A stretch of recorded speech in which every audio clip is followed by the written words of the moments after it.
Assalamualaikum warahmatullahi wabarakatuh. Anak-anak murid cikgu di tahun 3. Cikgu doakan kamu berada di dalam keadaan yang sihat dan ceria-ceria selalu. Okey, kita sambung lesson kita yang kedua. Masih lagi di bawah tajuk kemahiran proses sains. Okey, minggu lepas kita dah belajar kemahiran proses sains memerhati dan juga mengelas. Okey, minggu ni kita nak belajar kemahiran proses sains mengukur menggunakan nombor dan juga membuat inference. Okey, kita tengok yang ketiga ini yang kemahiran proses sains yang ketiga. Okey, mengukur menggunakan nombor. Biasanya kita tengok dulu apa maksud dia. Okey, mengukur menggunakan nombor. Mengukur menggunakan nombor ialah kemahiran untuk membuat pemerhatian menggunakan nombor dan alat berunit piawai. Biasanya kalau ukur mestilah melibatkan nombor. Melibatkan nombor dan mestilah kita gunakan alat. Dan untuk pengukuran yang tepat, biasanya kita gunakan alat berunit piawai. Alat berunit piawai ni cikgu akan tunjuk. Alat berunit piawai ni maksudnya alat tu ada nombor yang boleh kita baca. Okey.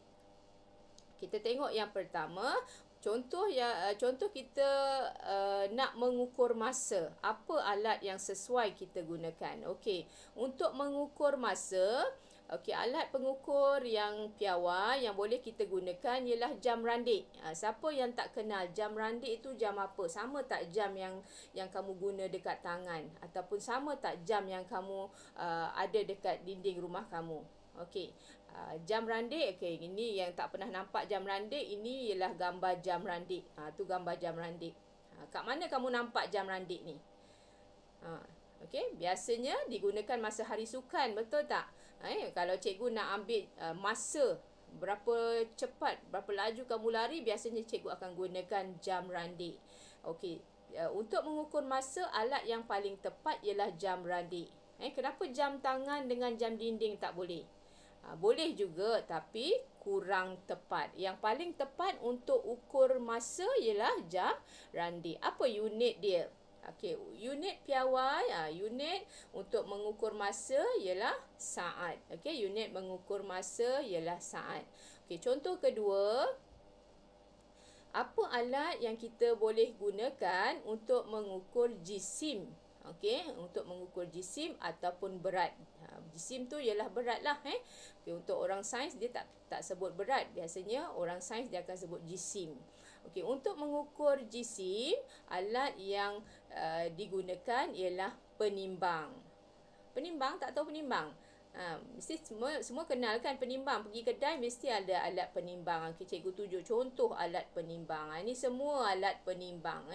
Ada yang kamu nampak kat dapur, ada yang kamu nampak dekat kedai.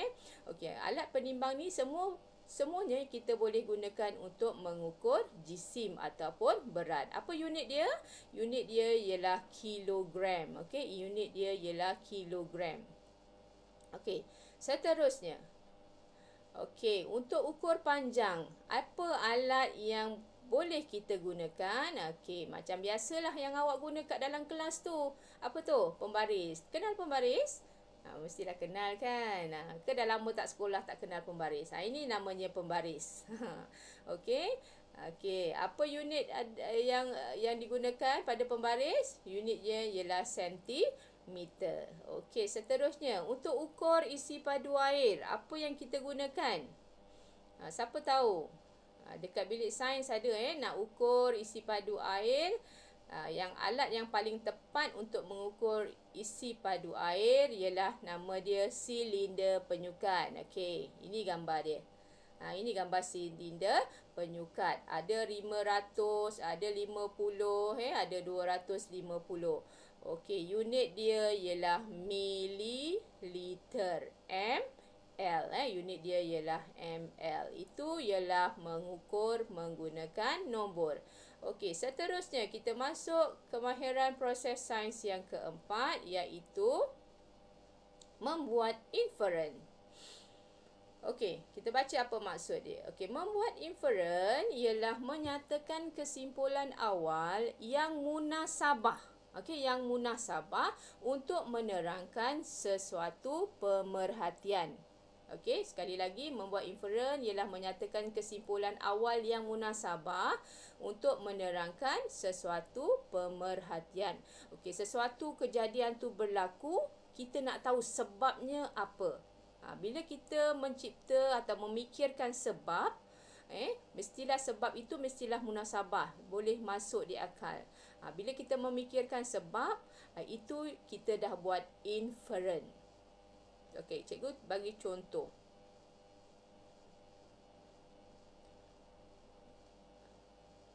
Okey, awak nampak tak apa pemerhatian awak? Okey, yang pertama kita dah belajar kan yang minggu lepas, pemerhatian menggunakan 5 deria. Okey, perhatikan. Apa yang awak perhatikan gambar yang cikgu tunjuk tu? Siapa boleh beritahu cikgu? Gambar pokok. Okey, betul. Kenapa dengan pokok tu? Pokok tu lah layu. Okey, pemerhatian awak pokok. Pemerhatian awak apa tu?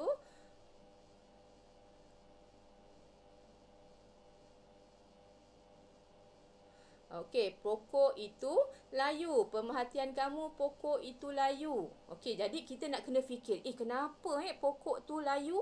Kita kena fikir sebab. Okey, inferen ialah sebab. Kita kena fikir sebab apa pokok itu layu. Okey, siapa boleh bagi cikgu jawapan? Sebab apa awak rasa-rasa pokok tu layu? Okey, mungkin kita nak buat kesimpulan awal ni kan. Okey, mungkin pokok tu layu, penerangan yang munasabah terhadap pemerhatian awak tadi tu ataupun sebab, senangnya sebab lah kan. Sebab apa pokok tu layu? Mungkin kat sini cikgu tulis tidak disiram air. Okey, mungkin pokok tu tak disiram air. Boleh tak cikgu cakap, kalau kita cakap cikgu pokok tu layu sebab tak dapat matahari? Boleh tak? Boleh juga. Okey, boleh tak pokok tu layu sebab tak diletak baja? Pun boleh juga. Okey, tapi dekat sini cikgu pilih pokok tu layu sebab tidak disiram air. Okey, jadi kesimpulan awal yang kamu boleh buat. Okey, apa dia kesimpulan awal ataupun inferen yang kamu buat? Kamu sebut balik semula pemerhatian kamu. Pemerhatian kamu tadi apa? Pokok itu layu kerana tidak disiram air. Okey, pokok itu layu kerana tidak disiram air. Itu ialah kesimpulan awal kamu, memberi sebab. Okey. Okey, cikgu bagi contoh seterusnya. Uish, gambar apa ni? Gambar budak lelaki ni tengah pegang perut dia. Kenapa dia pegang perut agak-agaknya? Mestilah dia apa tu? Dia sakit perut, cikgu rasa tu. Dia sakit perut. Okey, pemerhatian kamu. Okey, pemerhatian kamu apa? Budak lelaki itu sakit perut. Yang kamu nampak, budak lelaki itu sakit perut. Dia sakit perut, dia macam dah nangis lah, pegang-pegang perut dia. Okey, lepas buat pemerhatian, kita kena fikir penerangan yang munasabah. Okey, kita kena fikir penerangan yang munasabah. Rasa-rasanya sebab apa dia sakit perut? Cikgu punya pemikiran, cikgu cakap mungkin budak lelaki tu minum susu yang telah basi, sebab dia tunjuk gambar susu, lepas tu dia pangkah kat situ. Mesti dia minum susu tu dah basi. Boleh tak kalau awak cakap budak tu sakit perut sebab dia makan makanan yang dah basi? Boleh juga. Okey, jadi pemerhatian awak budak lelaki itu sakit perut. Penerangan awak yang munasabah terhadap pemerhatian tadi ialah awak cakap minum susu yang telah basi. Jadi kesimpulan awal kamu ialah apa dia? Awak cantumkan ayat atas dengan ayat bawah. Budak lelaki, salah eja tu, lelak tu. Budak lelaki itu sakit perut kerana minum susu yang telah basi. Okey, cikgu rasa itu sahaja. Untuk lesen yang kedua, kita belajar 2 kemahiran proses sains, iaitu mengukur menggunakan nombor dan juga membuat inferen. Okey, cikgu nak untuk tugasan kamu lengkapkan lembaran kerja yang cikgu dah bekalkan dalam fail. Ada satu muka surat yang belakang tu tak payah buat. Buat satu muka surat sahaja. Kemudian tulis nama tulis nama dan juga hari dan tarikh, masukkan semula dalam fail untuk ayah, ibu dan ayah kamu, hantar semula untuk cikgu tanda pada di sekolah nanti pada hari Ahad depan. Okey, sekian sahaja untuk lesson kali ini. Kita jumpa di minggu hadapan. Assalamualaikum warahmatullahi wabarakatuh.